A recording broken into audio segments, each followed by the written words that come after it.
하나님의 기대를 아십니까? 하나님 우리한테 뭐가 있다고요? 기대가 있다는 거예요. 기대. 그래서 제사장 나라에 사는 사람들, 거룩한 백성들이 이러이러한 삶을 살았으면 좋겠다. 세상 정신으로 충만한, 세상은 저렇게 살지라도 너희들은 제사장 나라로서 거룩한 백성으로서 그렇게 살아야 된다. 이렇게 말씀을 하시는 거죠.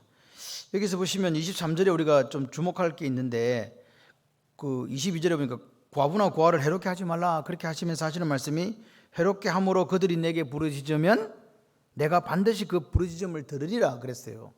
그러고 나서 뭐라 그러냐니까, 나의 노가 맹렬함으로 내가 화가 억수로 나서 내가 칼로 너희를 죽이겠다. 너희 아내는 과부가 되고 너희 자녀는 고아가 되리라. 너희들이 고아와 과부를 어떻게 하지 않으면, 잘 해주지 않으면 너희들도 그 가정도 과부가 되고 고아가 된다, 그 말입니다. 이게 얼마나 무서운 말인가를 우리가 이해해야 되는데 사람들이 생각을 잘 안 해요. 나는 뭐 남편이 있으니까, 나는 아내가 있으니까, 자녀가 있으니까 아무 문제가 없다라고 생각하는데 그렇지 않습니다. 오늘 이 말씀을 우리가 쭉 들어가면서 하나님의 마음을 아는 시간이 되셨으면 좋겠습니다. 지금 출애굽기는 뭘 우리에게 가르쳐주고 있냐니까, 지금 제사장 나라가 세워졌잖아요. 출애굽기 19장 5절 6절의 말씀을 통해서 너희는 내게 대하여 제사장 나라가 되고 거룩한 백성이 된다. 이제 그렇게 거룩한 백성이 되고 제사장 나라가 되었을 때에 너희 삶은 이래야 된다라는 게 출애굽기예요. 그래서 십계명을 주시고 다시 언약의 책을 통해서 세부적으로 세세하게 너희들은 신분이 이런 신분이야, 너희들은 이런 윤리관과 이런 신관을 가지고 살아야 돼, 이것을 우리에게 가르쳐주고 있다. 그러니까 지금 이 사람들은 출애굽에서 이 시내산 밑으로 온 게 3개월밖에 안 됐거든요. 그렇기 때문에 어리고 어린 신자, 지금 말해서 쉽게 말씀드려서 예수 믿고 난 지 몇 개월 지났다? 3개월이 지났다는 거죠. 그래서 영적인 어린아이예요. 이 어린아이들에게 그 상황을 이렇게 주시고 그 상황에 대해서 자세하게 이렇게 풀어서 하나님께서 설명을 해 주신다고 보시면 되겠습니다. 그러니까 오늘 하나님이 왜 너희들을 400년 동안 종살이 된 너희들을 애굽에서 건져내어서 내가 너희들을 세상 나라들에 대해서 제사장 나라로 삼았냐? 뭐 하시려고요? 제사장이라는 게 제사만 지내는 게 아닙니다. 제사를 왜 지내냐고요? 사람과 하나님을 화해시키고 중보하는 역할을 했다. 다시 말씀드려, 제사장 나라라고 하는 것은 지금 저렇게 악하고 타락한 세상과 하나님과 화해시키는 그 역할을 감당하는 것이기 때문에, 그 역할을 감당하려고 하면 세상 사람들에게 누구를 보여줘야 돼요? 보이지 않는 하나님을 보여줘야 되는 거죠. 이 문제가 지금 생기는 거죠, 중보자로서. 그래서 우리들의 뭐가 중요하다? 삶이 중요한 거예요. 그리스도인의 삶이 왜 중요하냐? 왜 예배 드리는 것뿐만 아니라 세상에 나가서도 삶이 중요하고 교회 안에서도 삶이 이렇게 중요한가? 제사장 나라고 거룩한 백성이기 때문에 그래요.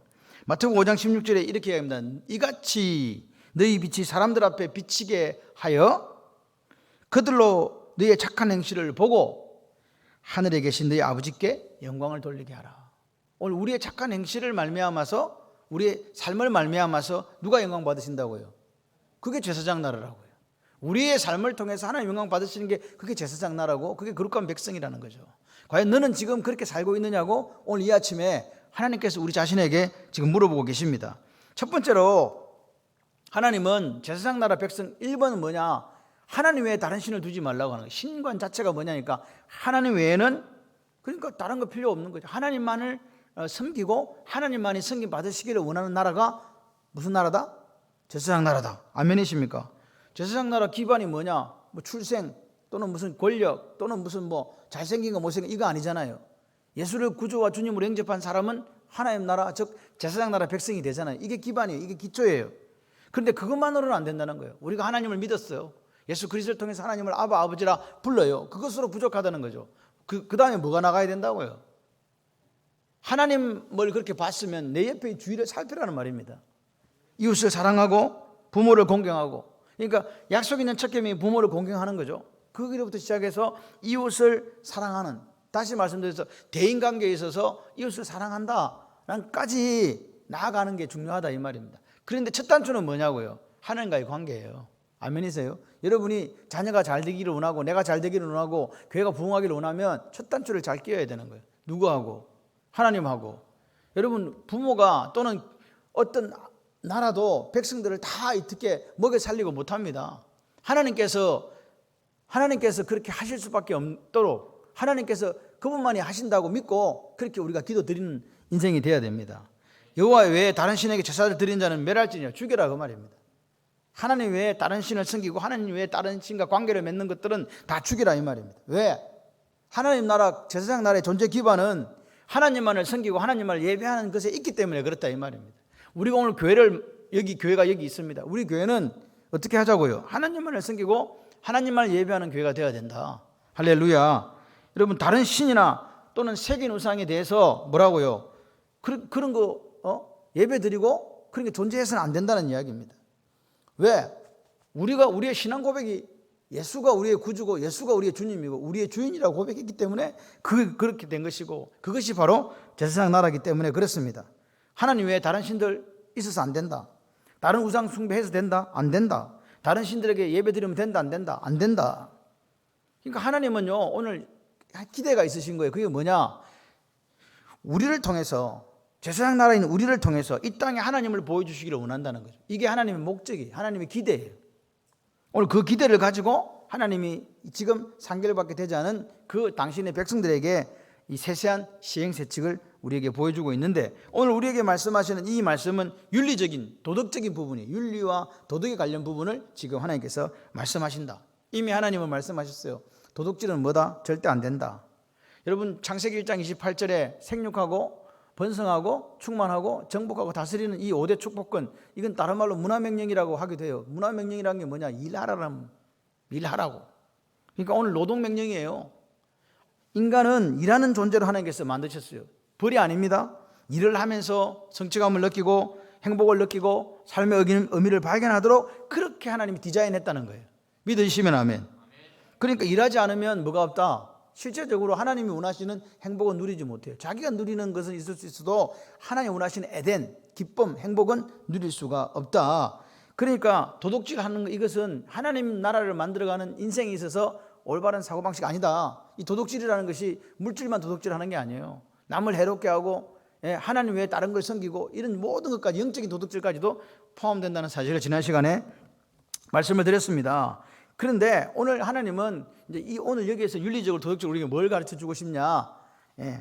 가난하지만 살려고 노력하는 사람들에 대해서 관대해라고 말입니다. 살려고 노력한다 이 말입니다. 그냥 남을 걸 이렇게 빼앗고 얻어먹으려는 게 아니라, 도둑질하는 것이 아니라 살려고 노력하는 사람들에 대해서 하나님 나라는 어떻게 해야 된다? 잘해줘야 된다.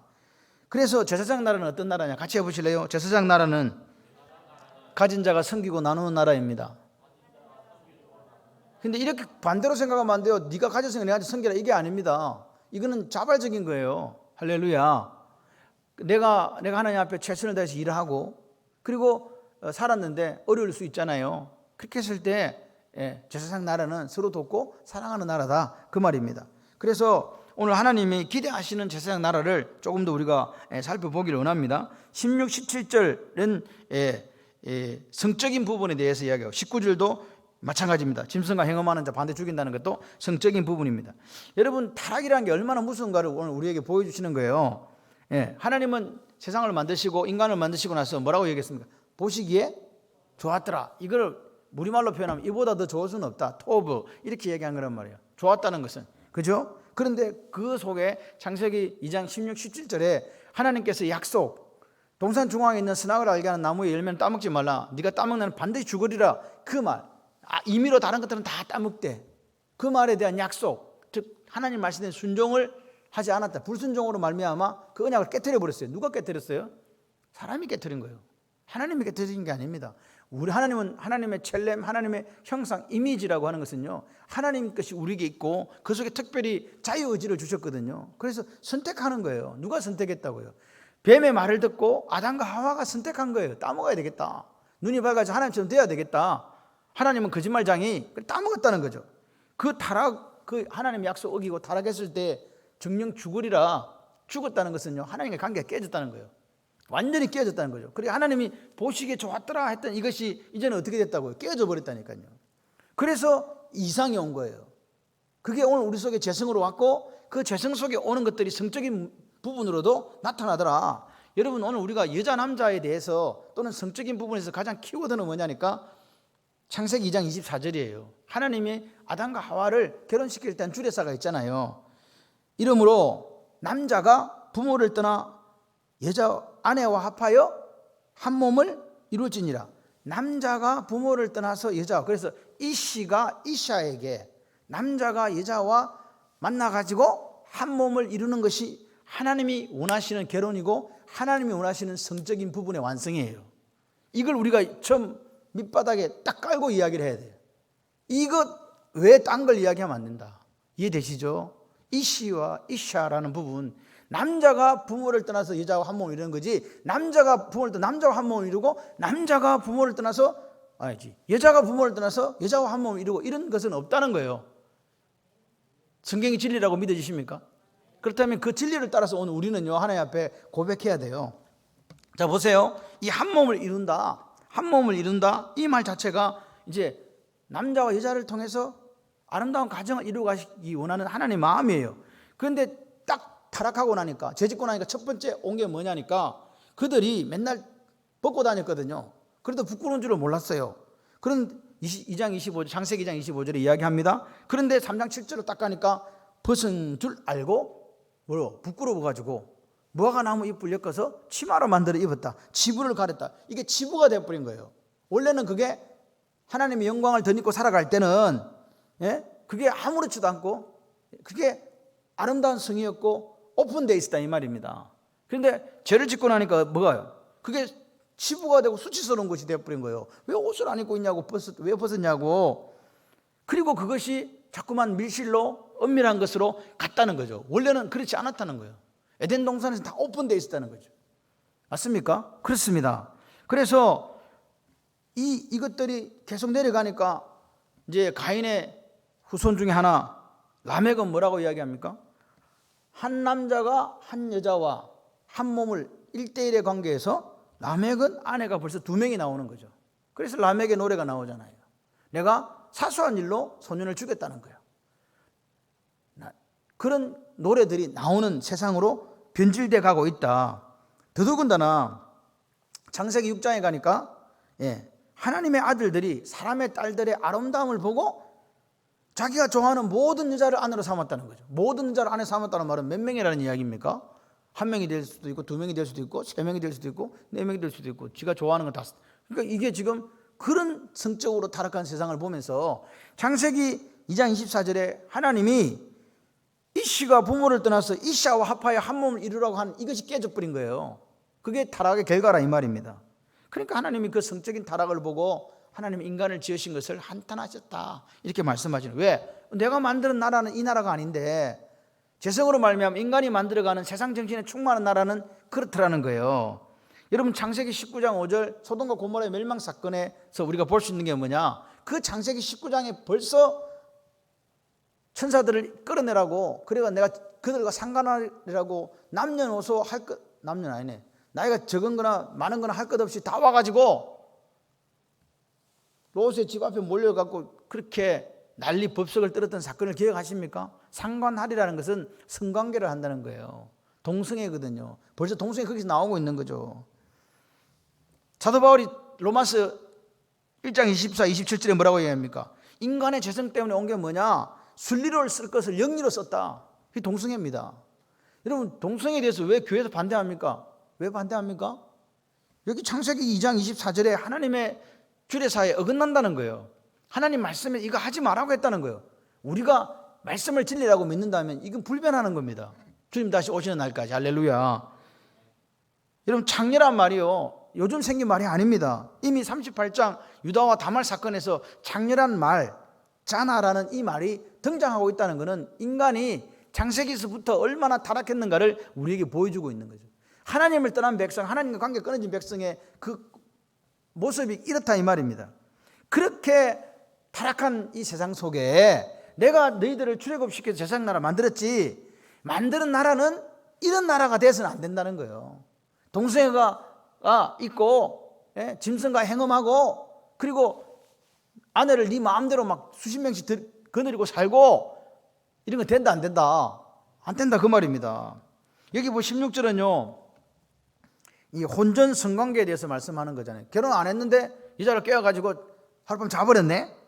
이런 거는 무슨 말이냐? 그러면 혼전 성관계를 합리화시켜주는 말이냐? 아닙니다. 책임을 지라는 거예요. 뭘 지라고요? 이게 책임이에요. 여러분, 오늘 우리가 에덴 동산에서 이 성이라는 것은 오픈되어 있었습니다.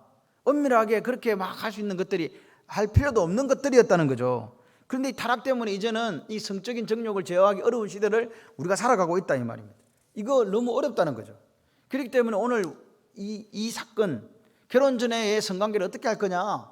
사실 결혼을 상대로 이렇게 막 사귀는 경우에 이 부분이 절제가 사실 힘든 부분이기도 해요. 그렇기 때문에 성경은 오늘 이걸 토대로 볼 때 뭐냐, 마음에 확신이 있으면 시집장가가라 그 말입니다.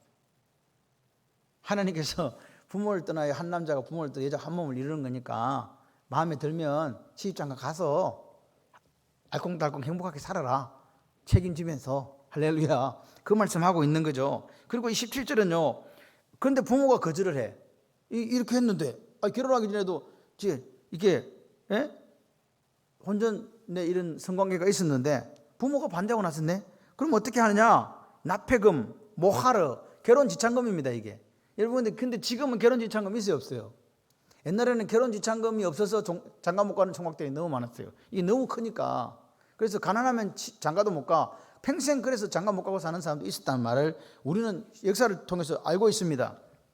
그런데 이렇게 혼전에 어떤 이런 일들이 있었는데 반대하게 되면 어떤 결과가 오는가를 성경의 두 가지 경우를 통해서 우리에게 얼마나 이 무서운 결과가 오는가를 보여주는 게 바로 창세기 34장에 디나가 성폭행을 당한 사건이 있었잖아요. 세겜 추장의 아들인 세겜에게. 맞습니까?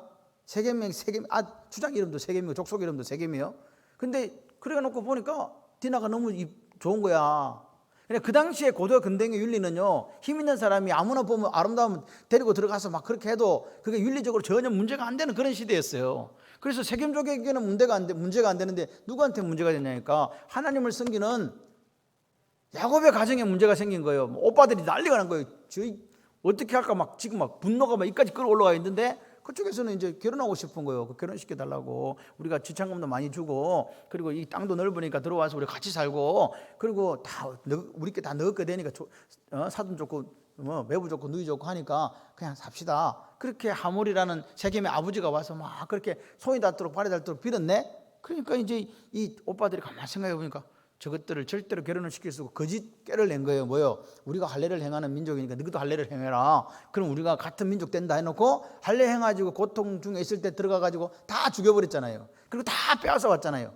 그게 오늘 결혼 전에 있었던 이 디나의 성폭행 사건으로 있어서 우리에게 보여주는 일이에요. 또 하나가 참 눈물 나는 사건이 또 하나 있잖아요. 다윗의 왕의 아들인 암논이 이복 누이인 여동생인 다말을 사랑해가지고 어떻게 작전을 짜가지고 하룻밤 자게 된 거예요. 그러고 나서 그랬으면 또 어떻게, 그 당시에는 이게 통용되는 시대였다고 한다면 사랑했으면 되는데 쳐다보지도 않는 거죠. 그 오빠가, 친오빠가 누구냐? 누구죠? 압살롬이잖아요. 압살롬이 자기 동생이 그렇게 당했다는 걸 알고 버려졌다는 걸 알고 마음속에 원한을 품고 결국은 누구에게 반역해요? 다윗에게 반역하잖아요. 이 일들을 보여주면서 결혼이라는 것을 통하지 않고 있었던, 결혼 전에 있었던 이런 성적인 관계를 통해서 어떤 일들이 생기게 되는가를 성경은 우리에게 지금 보여주고 있는 거죠. 좋은 결과다, 좋지 못한 결과가 더 많다. 그 말입니다. 그래서 책임져라. 하나님께서 그렇게 말씀해요. 책임져라. 그 다음에 또 하나가 이 19절에 나오는 짐승과 행음하는 자 반드시 죽인다. 이 수관에 대한 부분입니다. 요즘에 사실 없습니다. 이렇게 하는 사람은 미친 사람이거나 완전히 사이코패스 정도 되는 사람들이 그렇게 합니다.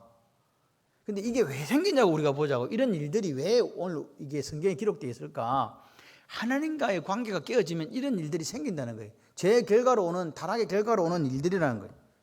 사실은 그 당 시대적 배경으로 봤을 때는 이 아까 말하는 모하르, 이 신부 지참금이 너무 비쌌기 때문에 가난한 사람들은 실제적으로 결혼할 수 없기 때문에 이상적인 방법으로 성적인 욕구를 해결했다는 게 사실은 역사적인 사실이기도 합니다. 근데 제가 말씀드리고 싶은 것은 그보다 더 중요한 것은 이런 일들이 하나님의 첼렘, 하나님의 형상을 파괴하는 행동이고 근본적으로는 하나님과의 관계가 깨어지고 나서 타락한 결과다 이 말입니다. 그런데 하나님은 뭐라고 말씀하신다고요?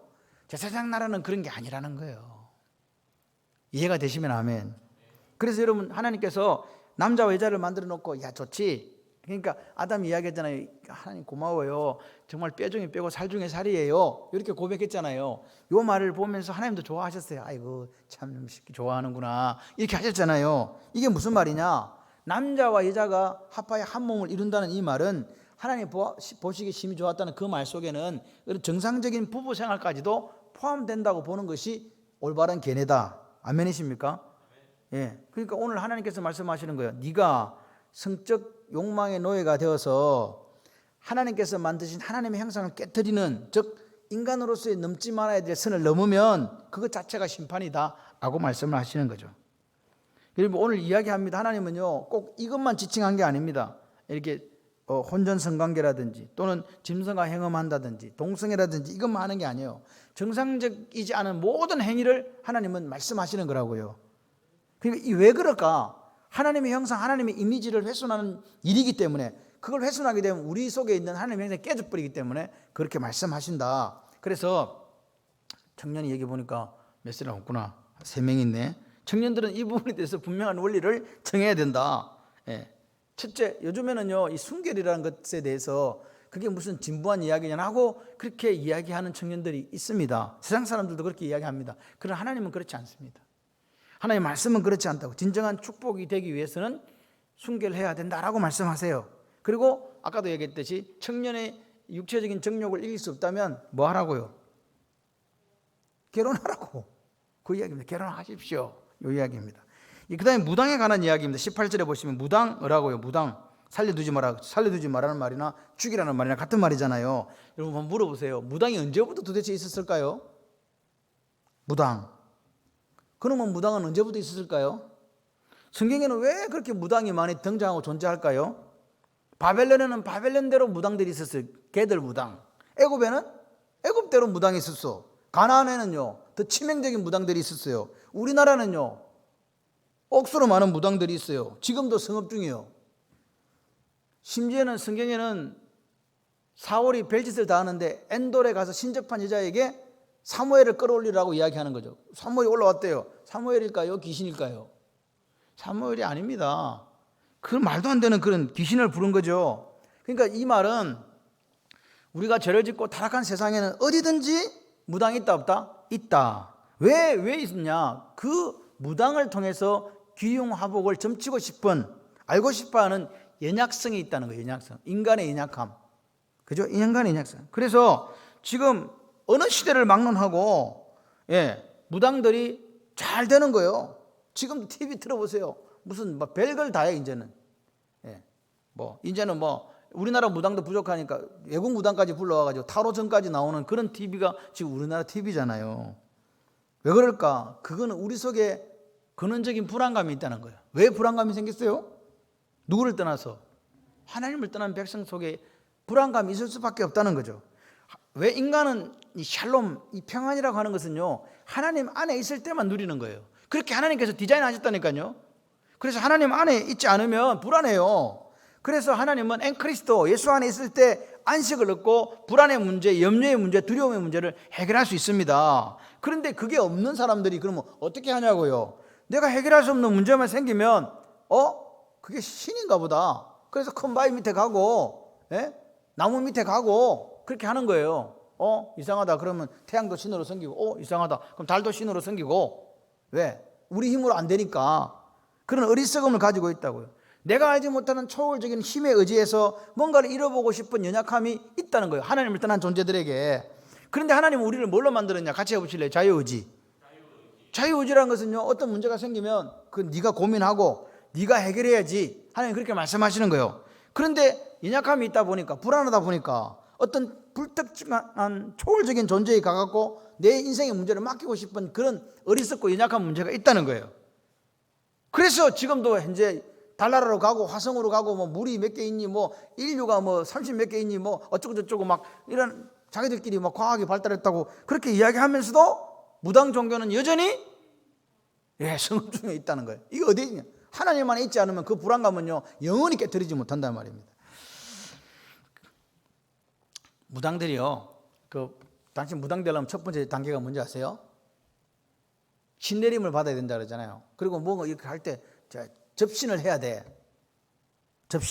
접신이란 게 뭐예요? 귀신이 나를 지배하도록 내어 맡기는 그걸 접신이잖아요. 하나님은 인간을 그렇게 창조한 적이 없다니까요. 하나님은 하나님의 형상으로 자신의 삶에 대해서 분명한 의식을 가지고 자기가 결정하고 책임지도록 자유의지를 주신 줄 믿습니다. 무슨 신이 내려가지고 뭐 접신을 해가지고 뭐 내 미래를 알려주고 뭐 어쩌고 저쩌고 하는 그런 거 필요 없다는 거예요. 얼마나 타락했길래, 얼마나 우리가 연약하길래, 얼마나 우리가 어리석기에 인간의 형상, 즉 하나님의 형상을 파괴하는 그런 무당한테 가가지고 점을 친다. 무당 하나님이 싫어한다, 좋아한다? 살려두지 마라. 자, 그렇게 이렇게 다 살려두지 마.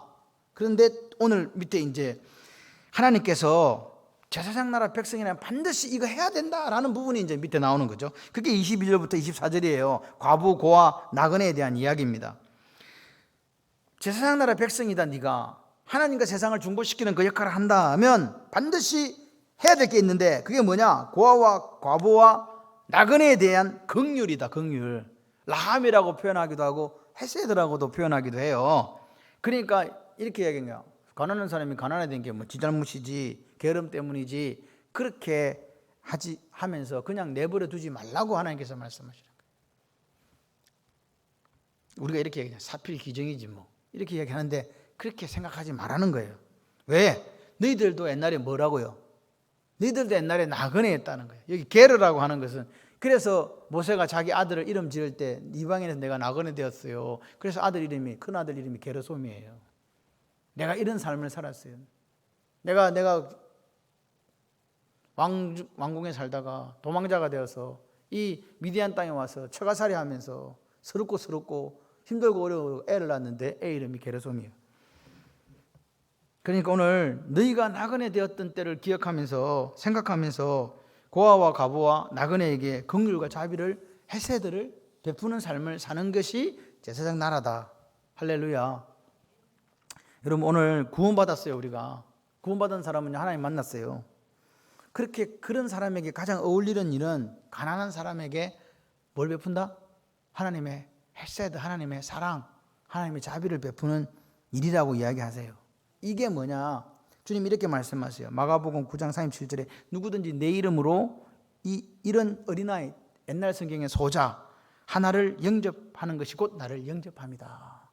그러니까 우리가 이 어린아이라고 하는 것은 자기 힘으로 어떤 것을 할 수 없는 사람을 이야기하는 거예요. 그런 사람에게 우리가 해주는 그것이 하나님께 하는 거다. 마지막 때 주님이 이 땅에 오시면 심판의 기준으로 그걸 삼겠다고 말씀하시는 거죠. 이 가난한 사람들이라는 것에 대한 이 생각을 우리가 좀 바꿨으면 좋겠습니다. 누가복음 4장 18절에 이렇게 합니다. 주의 성령이 내게 임하였으니 이는 가난한 자에게 복음을 전하게 하시려고 내게 기름을 부으시고 나를 보내 포로된 자에게 자유를 눈먼 자에게 다시 보게 함을 전파하며 눌린 자를 자유케 하고 이 누가복음 4장의 말씀은요. 이사야 61장의 말씀을 딱 펴니까 이 말씀에 대해서 하시고 싶은 이야기 하세요 했을 때 주님이 설교하신 거죠. 첫 번째로. 그러니까 이 가난한 자들이라는 것은요. 이 마태복음 5장과 누가복음에 나오면 가난한 자라는 것이 어디서 왔냐? 산상수훈에 나오는 이 가난한 자, 심령이 가난한 자 이런 것들이 어디서 왔냐? 구약에서 온 거예요. 구약에서 가난한 자라는 것이 도대체 어떤 의미를 갖고 있는가가 실제적으로 예수님께서 사복음 속에서 말씀하신 겁니다. 지금 세례요한이 감옥에 갇혀 있었어요. 그래가지고 제자들을 보내서 묻습니다. 당신이 그이입니까? 다시 말해서 메시아입니까? 우리가 당신을 기다려야 됩니까? 마태복음 11장 3절에 이야기하니까 주님이 이렇게 말씀하세요. 가서 세례요한한테 이야기해 주라. 소경이 보며 안전뱅이가 걸으며 문둥뱅이가 깨끗함 받으며 귀머거리가 들으며 죽은 자가 살아나며 가난한 자에게 복음이 전파된다 하라. 이게 무슨 말입니까? 내가 메시아다 그 말입니다. 그래서 여기 보면 가난한 자에게 뭐라고요? 복음이. 가난한 자에게 이 가난한 자는 히브리어로는 아니에요. 아니. 근데 이 마태복음 5장 3절에 심령이 가난한 자는 복이 있나니 천국이 저희 것이며 했을 때 이 심령이 가난한 자는 이 프토코스예요. 그런데 그걸 다른 그러니까 아시로 시작되는 건 다 똑같아. 아니, 아나우, 히브리어로 다 같은 의미를 가져. 다시 말해서 헬라어로 프토코스나 아나우나 이 심령이 가난한 자나 구약에 있는 이 아니나 가난한 자나 똑같이 외적인 행태의 고난을 받는 사람, 억압당하는 사람을 지칭한단 말이에요. 그러니까 심령이 가난한 자는 할 때 그 프토코스는요 이미 공경에 처하고 고난당하는 그 사람의 비참함을 이야기해요. 근데 우리는 심령이라니까 심령만 그런가 봐 이렇게 생각할 수 있지만 아니란 말입니다. 5절에 온유한 자는 복이 있나니 땅을 기업으로 받을 것이며 이 온유한 자도 마찬가지로 뭐냐 아나우예요. 그러니까 여기도 가난한, 겸손한, 온유한 같은 말이 들어가요. 그러니까 겸손하다는 심령이 가난한 거나 온유한 거나 성경은 동일한 의미를 가지고 있다고요.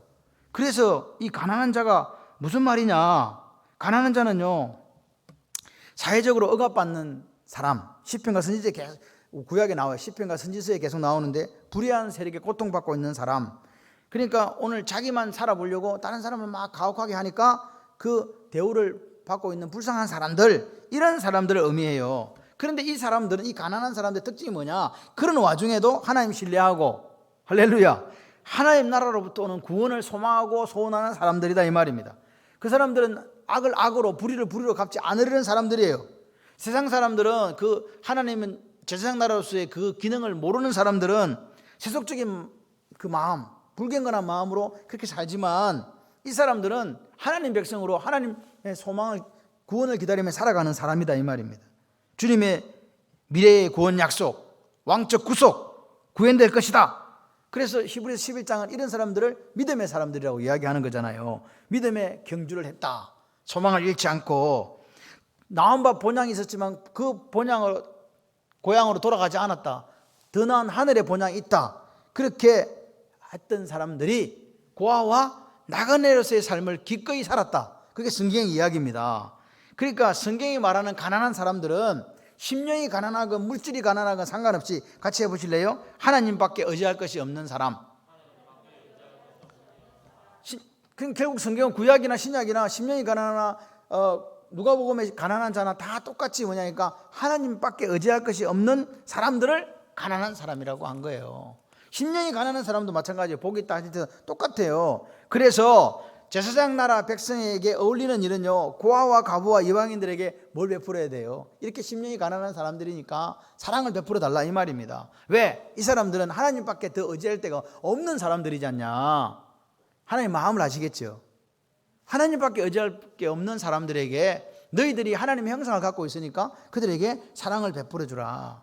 제사장 나라 백성은 어떤 사람이냐, 재물도 시간도 재능도 내가 일하고 있는 직장도 사업장도 다 하나님께서 주신 거라고 믿는 사람들이지 않냐.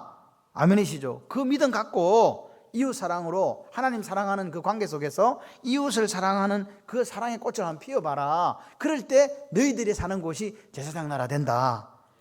가난한 자가, 심령이 가난한 자가 천국이 저희 것이다. 예. 이 말 자체가 오늘 구약과 신약을 통틀어서 가난한 사람들, 다시 말해서 제사장 나라는 나그네, 고아와 과부들을 돌보는 나라다는 거예요. 그래서 교회는 구제하는 데는 아니에요. 여러분 잘 분별할 수 있어야 돼요. 여러분 가난하다고 해서 누구한테 도와달라고 하는 사람도 있지만 가난해도 자존심을 지키는 사람도 있어요. 그래서 우리가 이 말씀을 놓고 고아와 과부와 객을 돌보는 나라인데 어떻게 할 것인가에 대한 기도와 말씀에 대한 분명한 분별이 있어야 된다. 아멘이시죠? 자, 마지막으로 말씀을 정리합니다. 하나님은 제사장 나라라는 것을 우리에게 오늘 말씀하시면서 중보자 역할을 감당하기를 원해요. 그래서 해야 될 것과 하지 말아야 될 것은 분명한 기준을 우리에게 주고 있는 줄 믿습니다. 가장 중요한 게 뭐라고요? 하나님 외에 다른 신을 예배하거나 섬기는 일이 있어서 안 된다는 거예요. 오직 예수, 할렐루야. 이거밖에 없어요. 예배 받으실 분을, 합당하신 분은 누구밖에 없다? 하나님밖에 없다. 이게 기본입니다. 그 대상이 네가 무당을 섬기든 돈을 섬기든 다른 우상 섬기면 안 된다. 오직 누구만을 섬기라. 그래서 그런 다른 우상을 섬기고 무당들 있으면 어떻게 하라고요? 죽이라고 이야기하는 거예요. 일체의 우상 존재 안 된다. 그런 사람 하나님 나라 백성 될 수 없다. 제사장 나라로서의 자격이 없고 거룩한 백성 안 된다. 그리고 제사장 나라 백성이라면 이 성생활에 있어서도 깨끗해야 된다. 혼전의 성은 물론이고 부부 생활에 있어서도 깨끗해야 된다. 한 남자가 부모를 떠나서 여자와 아내와 합하여 한 몸을 이루기 때문에 그렇다. 하나님의 주례사를 기억해라. 그렇게 말씀하십니다. 그러니까 오늘 하나님은 이야기하는 하나님의 형상 첼렘을 파괴하는 모든 행동들을 중지해라. 그 나라가 무슨 나라다? 제사장 나라다. 할렐루야. 그리고 뭐라고요? 이방인 나그네잖아요. 나그네. 고아와 과부를 돌보는 일에 뭐 해라고요? 긍휼을 베풀고 나누고 섬기는 일에 달인이 되라. 생활의 달인이 되라. 아멘이십니까? 그래서 하나님께서 말씀하시죠. 고아와 과부가 나에게 부르짖으면 내가 듣겠다는 거예요. 너희들이 그렇게 그들에게 긍휼을 헤세드를 하나님의 사랑을 베풀지 않으면 너희들도 고아와 과부 만든다. 그 이야기 아닙니까 지금? 그래서 이것이 제사장 나라 거룩한 백성이 사는 법이다. 하나님이 만들어가고 싶은 나라다. 아멘이십니까? 믿으시면 아멘. 그래서 내가 제사장 나라 백성으로서 하나님의 복을 받는 길이 이 길이구나. 그렇게 이 아침에 결단하셨으면 좋겠습니다. 마지막 제가 이 말씀을 읽어드리고 말씀 마치고자 합니다. 출애굽기 20장 6절입니다. 나를 사랑하고 내 계명을 지키는 자에게는 몇 대까지? 1000대까지 은혜를 베푸느니라. 이 은혜가 헤세드입니다. 네가 헤세드를 베풀어 줬길래 나도 너에게 헤세드를 베풀어 주겠다. 언제까지? 1000대까지. 이게 제사장 나라다. 나를 사랑하냐? 그럼 당연히 계명 지키지. 계명이라는 게 하나님의 말씀이니까 내가 오늘 너희들에게 제사장 나라 거룩한 백성은 이렇게 살아야 된다고 이야기했으니 한번 지켜보지 않겠니? 그러면 지킨 너에게 내가 1000대까지 무한대의 헤세드를 다시 되돌려 주마. 나는 여호와란다. 할렐루야. 이 말씀 믿으시고 한 주간 동안 세상에 살아나가실 때 나는 제사장 나라 거룩한 백성이지. 그래서 하나님 원하시는 그 사랑과 긍휼을 베푸시는 저와 여러분 되기를 주님의 이름으로 축원합니다.